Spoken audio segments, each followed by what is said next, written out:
Վարչապետ Նիկոլ Փաշինյանը պաշտպանության նախարարությունում հանդիպում է ունեցել զինված ուժերի ղեկավար կազմի օպերատիվ հավաքի մասնակիցների հետ։ Հանդիպման ընթացքում վարչապետ Փաշինյանը կարևորել է բանակի շարունակական արդիականացումն ու այդ ուղղությամբ հետևողական քայլերի իրականացումը։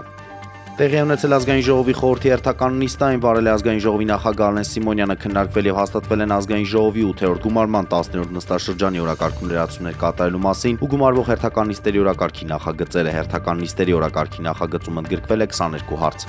Ղազախական ընկերության ղեկավարը հայտարարել է, որ հացահատիկի մատակարարումը Հայաստան սննդային դիվանագիտության օրինակ է։ Ըստ նրա, Ղազախստանը պատրաստ է ամսական 15-ից 20 հազար տոննա հացահատիկ մատակարարել Հայաստանին։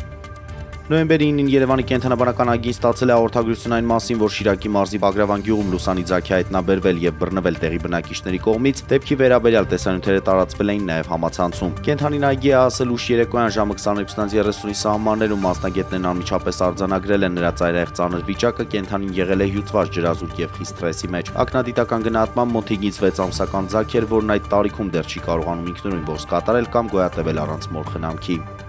Երևանի կենտրոնաբանական այգին եւ այգու աշխատակիցները խորը ցավ են ապրում կենթանում ավան կապակցությամբ, ցավոք օրգանիզմում մահացու փոփոխությունները սկսվել էին դեռ տեղափոխման ընթացքում եւ միջամտությունը չէր կարող փոխել ելքը։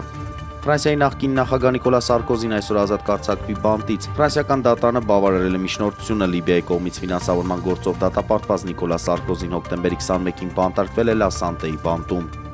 Ինտեր Մայամիի եւ Արգենտինայի հավաքականի հարձակվող Լիոնել Մեսին հրապարակել է լուսանկարներ եւ տեսանյութեր Բարսելոնայի մարզադաշտից։ Երեկ երեկոյան ես վերադարձա մի վայր, որը կարոտում եմ ամբողջ սրտով, մի վայր, որտեղ ես անչափ երջանիկ էի, որտեղ դուք ինձ 1000 անգամ ստիպեցիք զգալ աշխարհի ամենաերջանիկ մարդը։ Գրել է Մեսին Instagram-ի իր էջում։